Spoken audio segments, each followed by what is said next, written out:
Hey, how you doing? This is Adam Post, publisher of more than 1,000 comic books and marketing expert covering Kellogg's boycott goes nuclear, sales tank, prices down to 99 cents, and they still can't sell it. Let's get into the story. Before we do, please be sure you are subscribed to the channel. Click the bell for notifications. Give me a thumbs up. I really appreciate you guys. Coming from Fortune, furious millennial moms would rather make their own cereal than buy Kellogg's after CEO's cereal for dinner comment spurs boycott. And from the Daily Dot, this is the cheapest I've ever seen cereal. The protest is working. Frosted Flakes, Fruit Loops go on sale for 99 cents amid Kellogg's boycott. Also from the Daily Dot, nobody wants it. Shoppers show Frosted Flakes, Cheez-Its, and more on sale amid Kellogg's boycott. From Fortune, furious millennial moms would rather make their own cereal than buy Kellogg's. In preparation for a boycott against cereal Goliath Kellogg's, TikToker Mandy Donnelly said, "Let them eat flakes." The 31-year-old home baker is milling her own corn to make homemade cornflakes, a Kellogg's product dupe, and posted a TikTok of the recipe, as well as a call to action to boycott the snack food conglomerate. Kellogg's CEO Gary Pilnick said in a February 21st CNBC interview that cash-strapped families should eat cereal for dinner as a way to save money.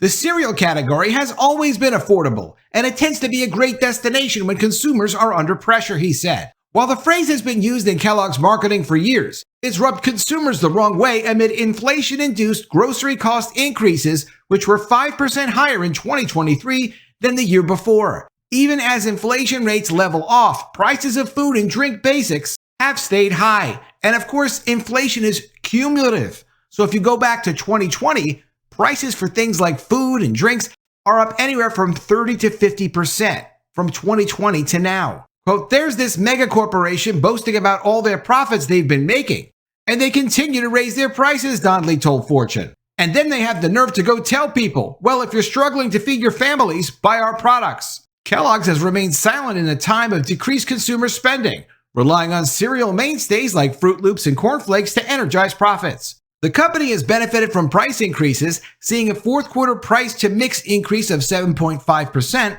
despite a 10% drop in volume.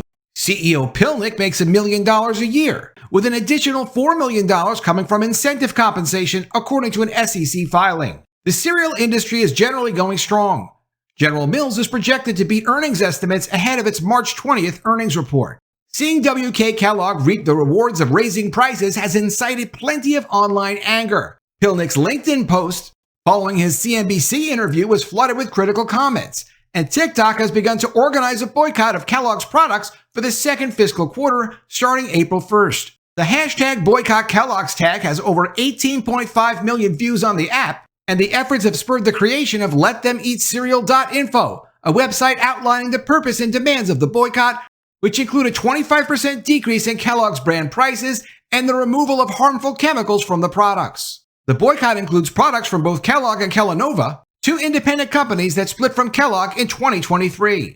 Letthemeatcereal.info. Thanks, Gary, but we didn't ask for your advice. What may have started as the response railing against the sort of out-of-touch corporate greed is good statement has turned into community-sourced alternatives and a 3-month plan to show Kellogg that we'll be fine without them. So what are we doing about it? Boycott Kellogg products from April 1st to June 30th. By buying the store brand, making your own, and sharing resources for others to get involved. This is an interesting concept because there are a lot of actionable things that a community can actually do, and then this community might go on and do something else. We all saw what happened with Bud Light. It changed the Bud Light brand forever. And as these movements continue to get more and more organized, they can probably accomplish more and more things, especially if they can get promoted on social media and here on YouTube. Kellogg and Kellanova did not respond to Fortune's requests for comment. Donnelly is among several online creators taking the boycott in a novel direction, posting how-tos for homemade breakfast alternatives in support of the boycott, including Rice Krispies, Cinnamon Toast Crunch, and Cookie Crisp, though the latter two are produced by General Mills, not Kellogg's. If you want to see those recipes and how you can get more involved, just go to letthemeatcereal.info. As a mom trying to keep processed food out of her home, Donnelly began milling her own grains for home bakes about 2 years ago. It was part of a greater curiosity with the homestead movement and an effort to get back to her roots and where her food comes from. Her TikTok account, with over 38,000 followers, documents her lifestyle and recipes. For Donnelly, the decision to add a political bent to her videos and endorse the boycott was a natural progression. Making her food from scratch was a way to regain agency over where her food comes from. Quote, "We as citizens and consumers have really lost control over everything," she said. "We're just kind of subjected to whatever these big corporations want us to be subjected to for them to make a better bottom line. People just want to take their power back." Though word of the boycott has quickly spread online, analysts warn it may not have its intended effect. While a noble action, boycotts have not always been effective in getting corporations to meet consumer demands. Tyson Browning, professor of operations management at the Neely School of Business at Texas Christian University, told Fortune, quote, "Boycotts are a very blunt instrument, and when people have a grief with, say, a CEO, then choose to boycott an entire company. There's naturally a lot of collateral damage that they may or may not intend," Browning said. Kellogg's is certainly familiar with this effect. In 2021, workers from 4 Kellogg cereal plants went on strike for 3 months after benefits and pay disputes were not resolved at the bargaining table. Consumers organized the Kellogg's product boycott on the r/anti-work subreddit to support the workers. Though the boycotts may have put greater pressure on Kellogg to meet worker demands, Browning argues the sudden drop-off in sales could have pushed Kellogg to opt for a quick fix. The company laid off 1,400 of its striking workers. While conservative boycotts of Bud Light and Target saw both falter in sales, Bud Light parent Anheuser-Busch grew revenue last quarter after raising prices. Anheuser-Busch has grown their revenue, and their stock has bounced back from the absolute destructive lows from the Dylan Mulvaney boycott. However, the Bud Light brand sales are absolutely destroyed. Why is Anheuser-Busch still doing better in terms of revenue, and why is their stock back? Well, their stock is back because they spent $1 billion buying stock back. They also bought back a lot of their debt. But in addition to that, they just had some overseas growth. The price increases were already built into it. They're not going to tell me anything about the Bud Light company. I've done more than 100 videos on Anheuser-Busch, and I've spoken to Bud Light drivers and asked them about how the sales are for Bud Light directly. I know more on this subject than the author does in this article. But it's true the company wasn't destroyed, but the Bud Light brand has been destroyed, and people will not associate with it anymore. Target sales are off for the first time in 7 years. And that's a direct result of people staying away from Target, or at least minimizing their purchases from Target after their ridiculous woke pride displays just last year. So the boycotts really are having an effect. Target has stumbled dramatically, but it's likely due to people cutting back on discretionary products. That's true too. Target had no business focusing on pushing an ideological agenda. They made over 2,000 different products for Pride Month, as if people really wanted to buy that much Pride stuff. They never did. There was never a market for it. It was all ideological, and all at the expense of customers and shareholders.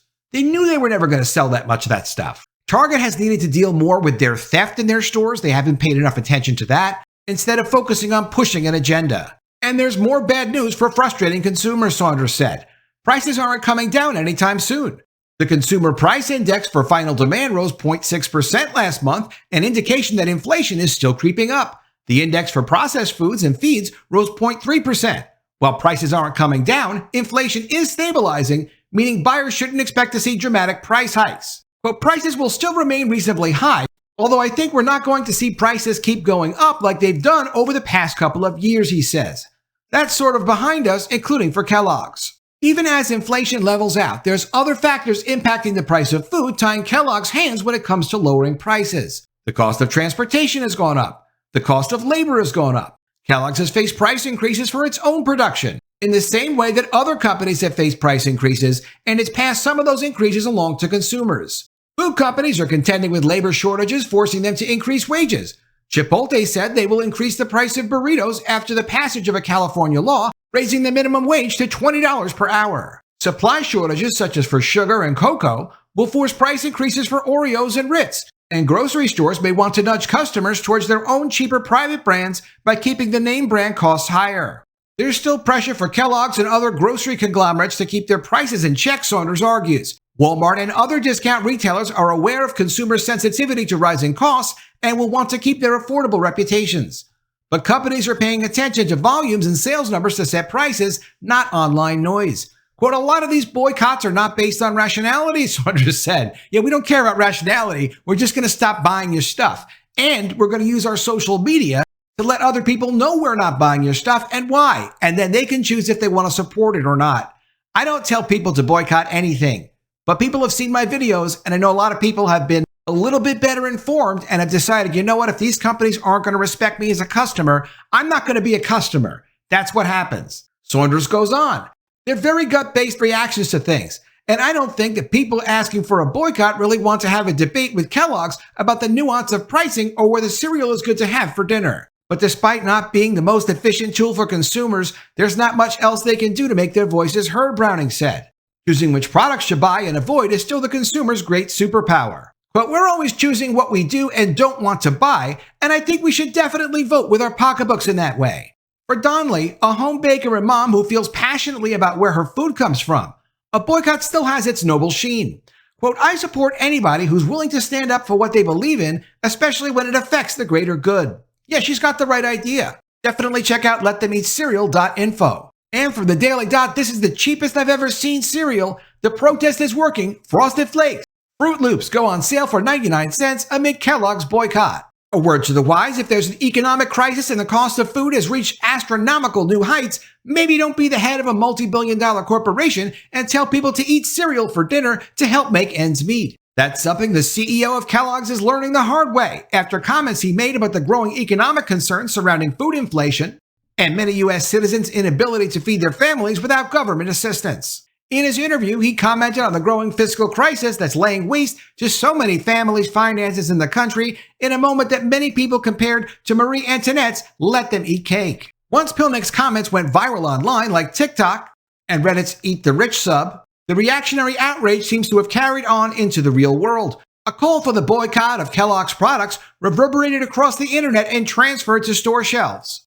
At least that's what looks like what's going on in a viral TikTok posted by user Mark Faison. He was shocked to see boxes of popular Kellogg cereals, Frosted Flakes, Honey Nut Cheerios, Fruit Loops, and Cheerios for 99 cents a box. He says, yo, this is the cheapest I've seen cereal be, 99 cents. Nah, the protest is working, y'all. Keep doing it. Hey, that's just how I talk. Barzon adds a caption, in 40 years of living, I ain't never seen cereal this cheap. They doing anything to get their profit back. Well, they're not making a profit at 99 cents, but Mark is right. If the product doesn't sell, they need to get it off the shelves at any price. If they don't get it off the shelves, it's got to get destroyed. And if it gets destroyed, it's a serious problem.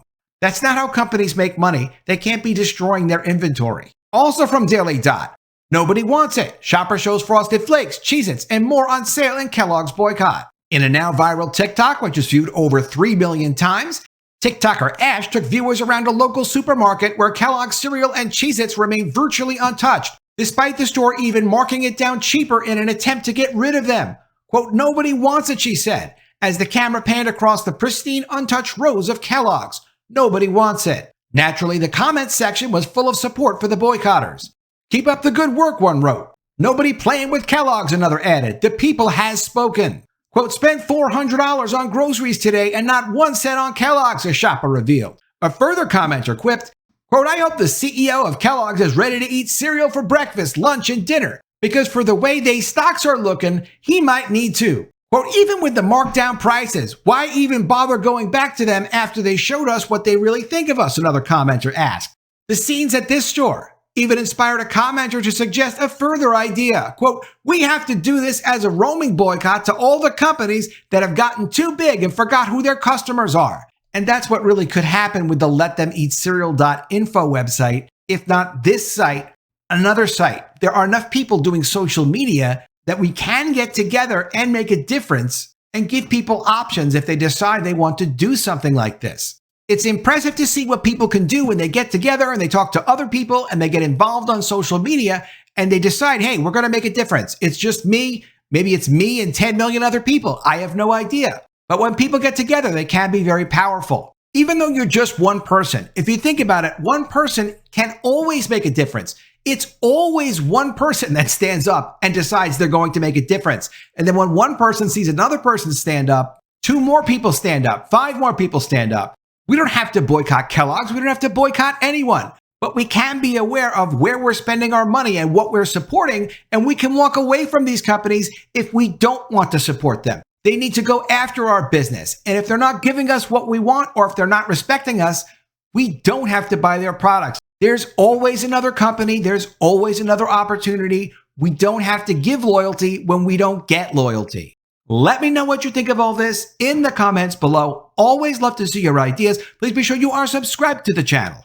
Click the bell for notifications, give me a thumbs up, and I'll see you again soon with another story. And if I don't see you, I will miss you.